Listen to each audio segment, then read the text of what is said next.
지난 5월과 6월 샤오미가 새로 출시한 고급형 TV에서 본체와 패널이 알아서 분리되는 기이한 현상이 발생하기 시작했습니다. 중국의 한 관리사무소에서 CCTV 모니터링을 하던 남자는 이상한 소리에 밖을 쳐다보는데요. 뒤돌아서는 순간 LCD 패널이 뜯겨져 아래쪽으로 엎어집니다. 본래 백라이트와 견고하게 붙어 있어야 하는 LCD 유리판이 분리되는 이른바 스크린 탈락 현상이 일어난 건데요. 문제는 이런 제품이 한두 개가 아니라는 것입니다. 중국의 다른 가정에서는 아이가 TV 화면을 만지작거리기 시작하자 패널이 흔들리면서 백라이트가 뜯어지고 빛이 옆으로 새어나오는 모습이 관찰되기도 했습니다.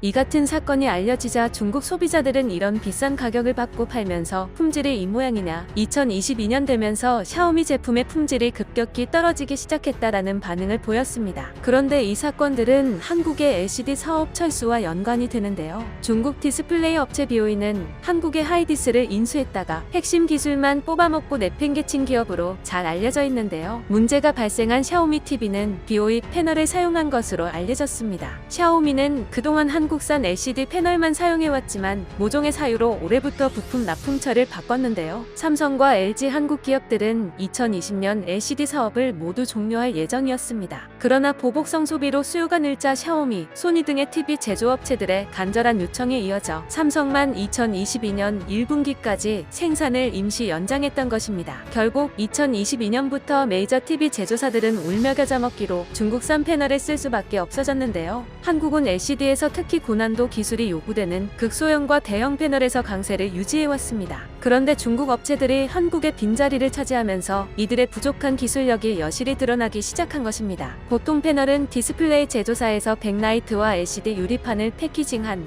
일체형 제품으로서 납품합니다. 즉 TV 제조사들은 사실상 납품받은 패널의 전력 제어 기판인 AD보드를 추가해 케이스만 씌운다는 것이죠. 따라서 스크린 탈락 현상은 제조사인 샤오미 문제가 아니라 패널 제조업체인 BOE의 설계 결함이라는 것입니다. 게다가 문제가 발생한 샤오미 TV는 42인치를 넘어가는 대형 제품입니다. BOE는 그동안 18인치 이상, 32인치 이하의 중형 제품만을 주력으로 생산해왔습니다. 대형 패널에서는 경험이 그리 많지 않았다는 것이죠. 그러나 삼성D와 LGD 측은 LCD 산업의 경우 중국 기업들의 저가 공세와 올레드라는 차세대 패널의 전망으로 인해 올드 기술을 붙잡고 있을 필요는 없다는 반응입니다. 사실상 구형 기술인 LCD는 너네들이나 붙잡고 있으라는 의미죠.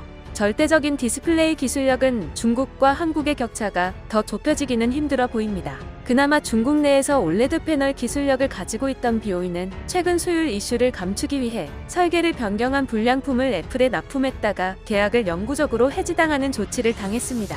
영구 제명입니다. 한국 기업들의 대체제로서 유일하게 믿고 의지해왔던 중국 패널업체가 엄청난 사건을 터뜨리자 화웨이를 대체할 중국판 애플이라던 샤오미에게까지 위기가 닥쳤습니다. 샤오미의 레이진 사장은 지난해 고급화는 생사를 걸은 전쟁이라는 공격적인 발언을 해 주목을 받았습니다. 대륙의 실수라 불리던 기존의 가성비 이미지에서 벗어나 프리미엄 브랜드로의 도전을 감행한 것인데요.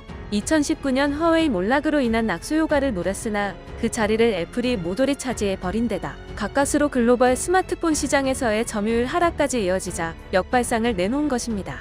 시장의 우려에도 불구하고 가격을 말도 안 되게 높이며 프리미엄 전략을 사용한 샤오미에게 이런 사건은 큰 타격일 수밖에 없습니다. 이들은 올해 시장의 우려를 뒤로하고 삼성 갤럭시 폴드보다 비싼 300만원짜리 미믹스 폴드를 내놓으며 그 첫 삽을 떴습니다. 그러나 출시 반년 만에 36% 할인이라는 눈물의 재고떨이 행사를 진행했고 이번에는 프리미엄 TV 스크린 탈락 현상까지 나타났습니다. 제품 퀄리티 문제가 연달아 터지자 일각에서는 샤오미의 몰락이 머지 않았다는 분석과 함께 이들이 무모한 도전을 할 수밖에 없었던 이유가 밝혀져 안타까움을 주고 있습니다. 중국 당국이 빅테크 규제의 날을 샤오미에게까지 세운 겁니다. 중국은 최근 빅테크 기업 길들이기에 열중인데요. 첫 타자는 알리바바였고 엔트그룹까지 압박하며 마윈을 적출해내는 데 성공했고 텐센트까지 줄줄이 한바탕 뒤집어 놓은 상황이죠. 이 가운데 다음 타자는 샤오미가 됐습니다.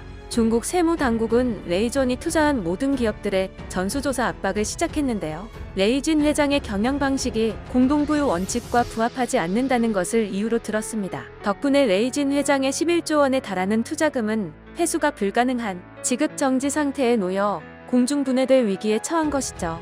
뿐만 아니라 올해 삼성에게 1위 자리를 각 빼앗긴 인도 시장에서는 설상가상으로 회사 자금 9천억 원을 인도 정부에 몰수당하는 대참사가 일어났습니다. 이런 악재에도 샤오미의 전망은 밝지 않은데요. 올해 1분기 샤오미 전 세계 스마트폰 출하량이 22% 급감한 것입니다. 샤오미의 성장 발판이었던 중국 내수 시장이 당국의 지나친 봉쇄 조치로 무너졌고, 중국 당국의 강력한 빅테크 규제 속에서 중국산 부품을 고집하며 모험적인 경영을 했다가 여러 악재가 겹쳐버리게 되었다는 것입니다. 구시대적 기술 싸움에서 한국을 밀어냈다며 좋아했지만 사실 핵심 기술은 리비했던 BOE, 그리고 BOE가 밀어낸 한국 기업의 제품을 납품받지 못해 또 하나의 사업을 말아먹게 생긴 샤오미까지 중국 시장은 정말 한치 앞을 내다볼 수가 없습니다. 이상 QH였습니다.